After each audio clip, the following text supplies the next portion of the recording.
रायपुर जैसे बड़े शहर के एक छोटे से कस्बे में बंसी अपनी पत्नी ममता और बेटे राहुल के साथ अपनी झुग्गी में रहता था। बंसी घर चलाने के लिए जलेबियां बनाकर बेचता था, लेकिन इस काम में उतनी कमाई नहीं थी कि उसका घर अच्छे से चल सके। फिर एक सुबह। अरे ममता, उठ जाओ, 4 बज गए। हाँ जी, बस उठ रही हूँ। बस 5 मिनट और सोने दीजिए ना। चलो कोई बात नहीं, तुम आराम से सो, मैं जाकर तैयारी करता हूँ। उठ तो रही हूँ, क्यों भगत सिंह बने जा रहे हो? मेरे हाथ की चाय पिए बगैर तो आप बिस्तर से भी नहीं उठते और कहते हैं कि सारी तैयारी खुद ही कर लेंगे। ममता और बंसी एक दूसरे से बहुत प्यार करते थे। बंसी दिन भर मेहनत करता और ममता घर और अपने बेटे राहुल को संभालती। इनकी छोटी सी झुग्गी में भले ही जगह कम थी, लेकिन इन दोनों का दिल बहुत बड़ा था। एक वक्त था जब बंसी के पिता हरिलाल की बस स्टैंड पर अपनी बड़ी दुकान हुआ करती थी। हरिलाल उसूलों के बड़े पक्के थे। चाहे जलेबी 5 से 10 रुपए महंगी बेचनी पड़े, लेकिन वो कभी भी माल की क्वालिटी से समझौता नहीं करते थे। जबकि इलाके के दूसरे हलवाई खराब और सस्ते सामान से जलेबी बनाकर सस्ते दाम पर ग्राहकों को बेच दिया करते थे, और ऐसा करते हुए वो सब के सब अमीर होते गए, जबकि हरिलाल का काम चौपट होता गया। पहले दुकान गई, फिर एक दिन हरिलाल खुद ही चले गए। बंसी ने अपने पिता के काम को आगे बढ़ाया, लेकिन वो कभी खुद आगे नहीं बढ़ पाया। अच्छा सुनो ममता, देखो मैंने सारा सामान रख लिया है। प्लेटें, चूल्हा, तेल, कपड़ा, पानी। कुछ भूल तो नहीं रहा ना? अरे बंसी महाराज, जलेबी क्या हथेली पर बनाओगे? ओ अच्छा अच्छा, कढ़ाई तो भूल ही गया। सच में ममता, अगर तुम ना होती तो ये ठेला भी बिक जाता मेरा। जब ममता की शादी बंसी से हुई थी, तब उनके पिता हरिलाल ईमानदारी से अपनी दुकान बचाने में लगे थे। हरिलाल के कई दोस्तों ने उन्हें समझाया कि वो भी बाकी जलेबी वालों की तरह जलेबियों के दाम कुछ कम कर लें, लेकिन हरिलाल हमेशा यही कहते थे कि उन्हें अपने कारीगरों को पैसा देना होता है, और कुछ भी हो जाए, लेकिन वो जलेबी में कभी कोई मिलावट नहीं करेंगे। हरिलाल की यही ईमानदारी उन पर भारी पड़ गई। हरिलाल सभी की सेहत का ख्याल करते रह गए और लोग उन्हें लालची और बेईमान समझते रहे। घर चलाने के लिए दुकान बेचनी पड़ी और वो बंसी के लिए छोड़ गए एक ठेला और जलेबी बनाने का हुनर। अरे शंभू, कैसे हो भाई? बस भैया, राम राम। राम राम। पता है आज क्या हुआ? मैंने ठेले पर सारा सामान रखा और कढ़ाई रखना ही भूल गया। अच्छा, इतनी जल्दी बुढ़ापा आ गया क्या है? हाँ, लगता तो ऐसा ही है। वो तो तुम्हारी भाभी ने याद दिला दिया, वरना जलेबी के हाथ पर बनाते। हाँ, तुम्हारी भाभी भी यही कहने लगी। शंभू और बंसी बचपन से दोस्त थे। दोनों अपने ठेले आसपास ही लगाते थे। बंसी जलेबी बेचता था और शंभू आलू के पराठे। दोनों दोस्तों में खूब पड़ती थी। बंसी की ही तरह शंभू का भी एक बेटा था जिसे बंसी बहुत प्यार करता था।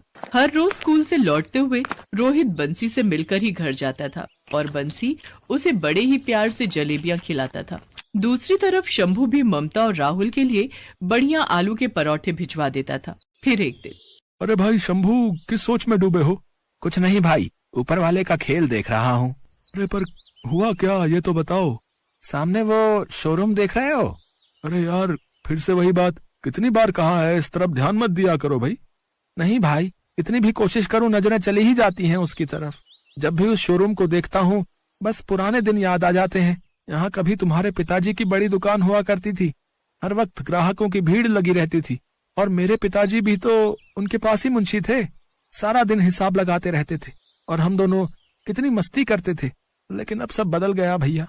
कुछ नहीं बदला शंभू, हम तब भी दोस्त थे और आज भी दोस्त हैं। हाँ, पहले हम लंगोटिया यार थे और अब फटी लंगोट वाले यार हैं। इस बात पर दोनों जोर से हंसने लगे कि तभी बंसी की दुकान पर एक ग्राहक आया। भैया, जलेबी क्या भाव दी? भाई साहब, 180 रुपए किलो। बिल्कुल ताजी, एकदम बढ़िया। भाई दूसरी दुकानों पर तो 150 रुपए किलो मिल रही है, तो फिर तुम इतनी महंगी क्यों दे रहे हो? भाई साहब, मैं अपनी जलेबियों को बनाने में एक एक चीज बढ़िया इस्तेमाल करता हूँ, मैदे से लेकर तेल तक। अब आप एक बार चक्कर तो देखो। लाओ जरा चखाओ फिर। स्वाद तो बढ़िया है पर महंगी बहुत है। एक काम करो, बस 20 रुपए की पैक कर दो। बंसी के साथ हमेशा यही होता था। बंसी भी अपने पिता की तरह उसूलों का पक्का था और उसका धंधा भी ऐसे ही मंदा। शंभू ने भी कई बार बंसी से कहा कि वो सस्ता तेल और मैदा इस्तेमाल कर ले बाकियों की तरह, लेकिन बंसी था तो हरिलाल का बेटा। फिर कुछ देर बाद। ताऊ जी। अरे रोहित, कैसा है मेरे जिगर के टुकड़े? मैं ठीक हूँ ताऊ जी। ताऊ जी जलेबी दो ना। हाँ हाँ, क्यों नहीं बेटा, ये ले। ताऊ जी आई लव यू। रोहित के लिए बंसी का प्यार देखकर शंभू की आंखें भर आती थी। वो भगवान से हमेशा यही दुआ करता था कि बंसी पहले की तरह संपन्न और सुखी हो जाए। फिर एक दिन जब रोज की तरह स्कूल से लौटते हुए रोहित बंसी के पास जलेबी खाने आया तो उसके हाथ में एक गिलास था जिसमें काले रंग का खट्टा था। रोहित बेटा, तुम्हारे हाथ में ये क्या है? ताऊ जी ये काला खट्टा है, खट्टा मीठा, एकदम ठंडा, बहुत मस्त है। आप भी खाकर देखो ना। नहीं नहीं, तुम ही खाओ भाई। अच्छा, जलेबी नहीं खाओगे आज? ताऊ जी पहले खट्टा खाऊंगा फिर आपकी जलेबी। अच्छा ठीक है, आओ मेरे पास यहाँ बैठकर खाओ। जैसे ही बंसी ने रोहित को गोद में उठाया, उसके हाथ से काले खट्टे का ग्लास जलेबी बनाने के घोल में गिर गया। हल्का गुलाबी मैदा फौरन काला हो गया। तभी शंभू चीखा, अरे बंसी भैया संभाल के। ओफो, ये क्या हो गया? सॉरी ताऊ जी, वो गलती से गिर गया मुझसे। इधर आ तू, इधर आ, अभी बताता हूँ तुझे। जाने दो शंभू, क्या कर रहे हो? बच्चा है, कोई बात नहीं। रोहित तुम घर जाओ। लेकिन भैया ये तो सारा का सारा घोल ही खराब हो गया। तो क्या हो गया बंसी? तुम तो ऐसे चिंता कर रहे हो जैसे सारे लोग मेरे ही ठेले पर टूट पड़ने वाले हैं। पर भैया नुकसान तो हो गया ना। ताऊ जी मुझे माफ कर दो। नहीं बेटा, चुप हो जाओ, तुम्हारी कोई गलती नहीं। आओ तुम मेरे पास बैठो। बंसी ने रोहित को तो माफ कर दिया, लेकिन उसकी समझ में ये नहीं आ रहा था कि अब वो करे क्या। वो पूरे घोल को फेंकने के बारे में सोच ही रहा था कि तभी रोहित ने उससे कहा, ताऊ जी एक बात बोलूं? चुप रह तू, वरना अभी यही मार खाएगा। शंभू तुम चुप रहो। हाँ रोहित बोलो बेटा। ताऊ जी अगर आप इसी घोल से जलेबी बनाओगे तो मस्त काले रंग की खट्टी मीठी जलेबी बनेगी।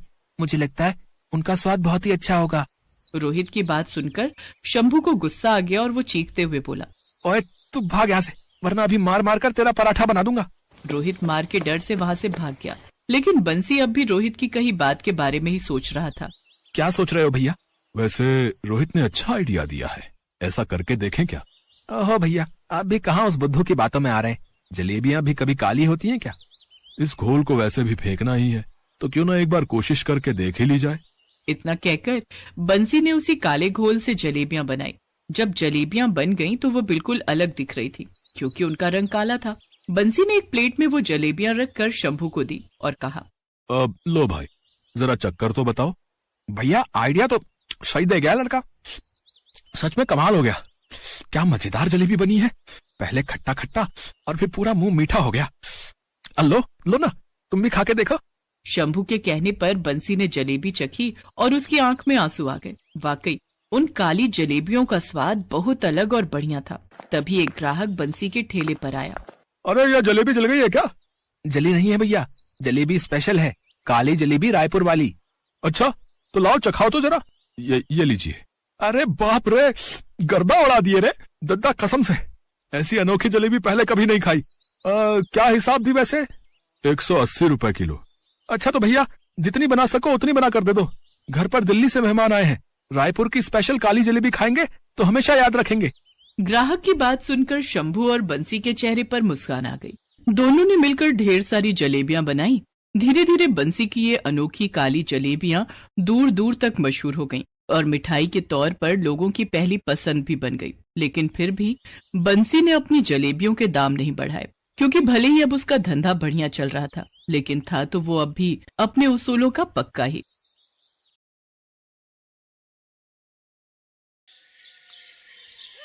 पिंकी जल्दी से तैयार हो जा बेटा, वरना मुझे देर हो जाएगी। हाँ माँ, बस मैं चोटी बना लूं फिर चलती हूँ। अरे मेरी बिटिया रानी, खुद से चोटी बनाएगी? बना तो लेती हूँ, पर आपके जैसी नहीं बन पा। बेटी पिंकी एक कच्चे मकान में रहते थे। सुनीता के पति रमाशंकर ने बड़े ही प्यार से ये छोटा सा घर बनाया था और उसका सपना था कि वो इस घर में अपनी पत्नी और बेटी के साथ रहे। लेकिन होनी को तो कुछ और ही मंजूर था।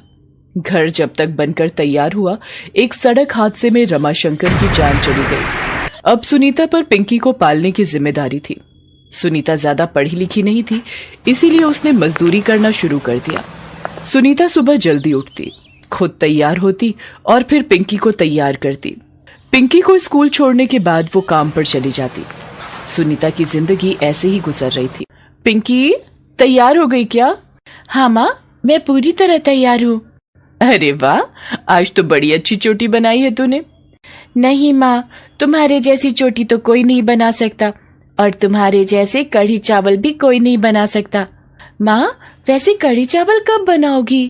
कल मैं काम पर नहीं जाऊंगी, तो आज शाम को आते हुए बेसन और दही लेती आऊंगी। कल ही बना दूंगी तेरे लिए कढ़ी चावल। अरे वाह माँ, फिर तो मजा आ जाएगा। अगर कल कढ़ी चावल बनने वाले हैं तो मैं आज शाम को खाना नहीं खाऊंगी। अरे पर क्यों? आज नहीं खाऊंगी तो कल ज्यादा कढ़ी चावल खा पाऊंगी ना। तू पूरी पागल है। अच्छा चल, अब देर हो रही है। शंकरगढ़ से थोड़ी ही दूर एक बड़ा कस्बा था, चंदन नगर, जहाँ एक लेबर चौक था। इस चौक का नाम वहाँ आने वाले मजदूरों की वजह से ही पड़ा था। सुनीता रोज सुबह वहाँ पहुँच जाती और वहाँ उसे हर रोज कोई न कोई काम मिल ही जाता था। सुनीता की कोशिश रहती थी कि वो जल्दी से जल्दी वहाँ पहुँच जाए, क्योंकि देर हो जाने पर काम मिलना थोड़ा मुश्किल हो जाता था। उस दिन भी उसने एक दिन पहले बनाई गई रोटी और दाल पिंकी के टिफिन में रख दी और खुद खाने का खाली डिब्बा अपने साथ ले आई। पिंकी को लगा कि माँ ने अपने लिए भी दाल रोटी रख ली है। भूखे पेट सुनीता हर आने जाने वाली गाड़ी के पीछे दौड़ती रही, ये सोचकर कि पता नहीं किस गाड़ी में से कोई ठेकेदार निकले और वो उसे काम दे दे। सुनीता, लगता है आज किस्मत में काम नहीं है। जब काम मिल जाता है और पूरा दिन मजदूरी करके घर लौटते हैं तो थकान नहीं होती, क्योंकि हाथ में दिहाड़ी होती है।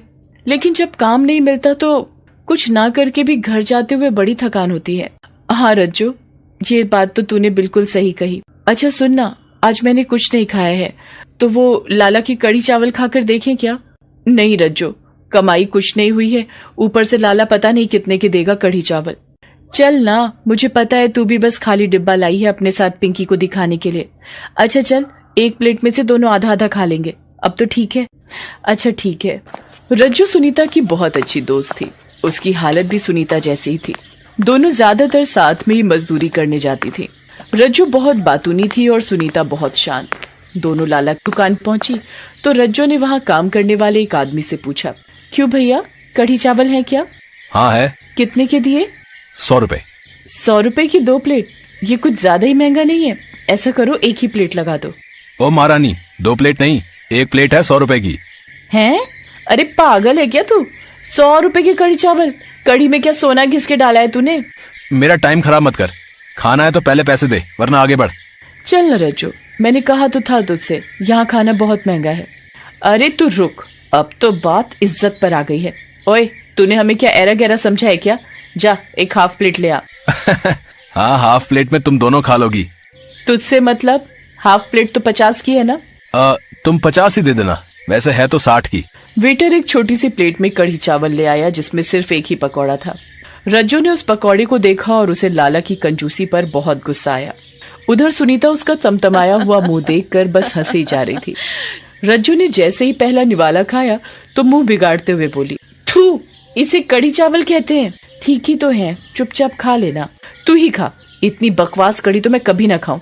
कसम खाकर कहती हूँ, आज के बाद लाला की दुकान पर मेरी जूती भी नहीं आएगी। तेरी जूती अपने आप चलती है क्या?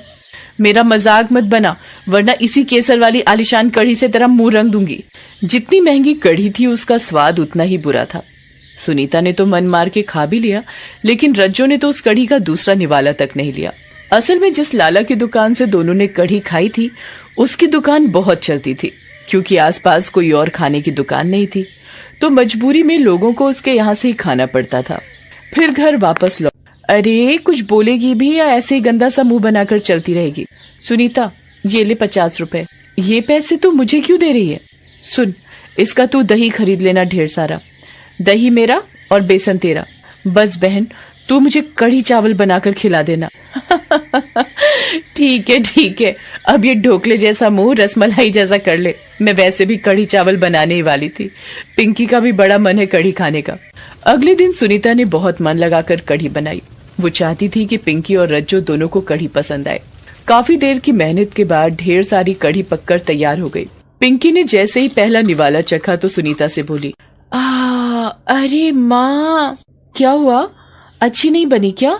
सच में, क्या कढ़ी बनाई है माँ? तुम तो बस ढाबा खोल लो जल्दी से।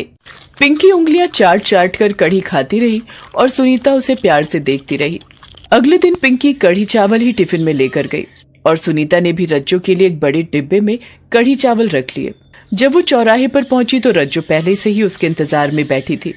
सुनीता के हाथ में खाने का डिब्बा देखकर उसकी खुशी का ठिकाना नहीं रहा। ले आई? हाँ, तेरे ही लिए है, ले अब खाकर बता कैसी बनी है। रज्जू ने बिजली की फुर्ती से सुनीता के हाथ से डिब्बा लेकर खोल डाला और जैसे ही उसने पहला निवाला खाया तो सुनीता उसकी तरफ सवालिया आंखों से देखने लगी। अरे मेरी जान, क्या डाल दिया तूने इसमें? लाला की कढ़ी से 1000 गुना बढ़िया बनाई है तूने। सच इतनी पसंद आई तुझे? अरे पूछ मत, सच में बहुत ही अच्छी बनी है। अगर तुझे मेरी बात पर भरोसा नहीं है तो रुक जरा। इतना कहकर रज्जू ने खाने का डिब्बा वहां खड़े बाकी मजदूरों की तरफ बढ़ा दिया और सबको कढ़ी चखाकर उनसे बोली, सब के सब पूरी ईमानदारी से बताओ, मेरी बहन ने कैसे कढ़ी चावल बनाए हैं? सभी लोगों ने कढ़ी चावल की बहुत तारीफ की। तभी वहां खड़ी एक बूढ़ी मजदूर सुनीता से बोली, सुनीता बेटी, तुम तो यहीं पर एक ढाबा खोल लो। अरे नहीं मौसी, अपने लिए ना सही तो हम लोगों के लिए ही खोल ले बेटी, कम से कम भूखे पेट तो मजदूरी नहीं करनी पड़ेगी। बूढ़ी मजदूर की बात सुनकर सब शांत हो गए और एकटक सुनीता को उम्मीद भरी निगाहों से देखने लगे। तभी रज्जो तपाक से बोली, हाँ हाँ सुनीता, तू ढाबा खोल, हम सब मिलकर तेरा ढाबा बनाएंगे यहीं पर और फिर लाला को बताएंगे। लेकिन क्या? तू 100 रुपए की प्लेट मत देना। हाँ। रज्जू की बात सुनकर सब हंसने लगे। सभी ने ठान लिया था कि वो सब सुनीता का ढाबा खोलकर ही दम लेंगे। अगले दिन लकड़ियों और पन्नी का जुगाड़ किया गया। कोई कुर्सी लाया तो कोई टूटी हुई मेज। पैसे इकट्ठे करके 2 भगोने लिए गए और 3 दिनों में ही सुनीता का ढाबा खुल गया। बेसन और चावल के लिए रज्जू और सुनीता दोनों ने पैसे मिलाए। फिर अगले ही दिन सुबह सुबह सुनीता ने कढ़ी चावल बना दिए, वो भी मजदूरों के वहां आने से पहले। पिंकी और रज्जू ने भी उसकी पूरी मदद की। सबने कढ़ी चावल खाए और जमकर तारीफ की। सभी ने बोहनी के तौर पर उसे 1-1 रुपया दिया। फिर अपनी उंगलियां चाटते हुए रज्जू सबसे बोली, आज तो 1 रुपया दे दिया, लेकिन कल से पैसे लगेंगे। सुनीता, इतने बढ़िया कढ़ी चावल की प्लेट कितने में दोगी हम गरीबों को? 30 रुपए में। 30 की हाफ प्लेट? नहीं, भरपेट। सुनीता की बात सुनकर सबके चेहरे पर मुस्कान आ गई। कुछ दिनों के बाद इसी ढाबे ने सुनीता और पिंकी की जिंदगी बदल दी और मजदूरों को भी पेट भर खाने का एक सहारा मिल गया।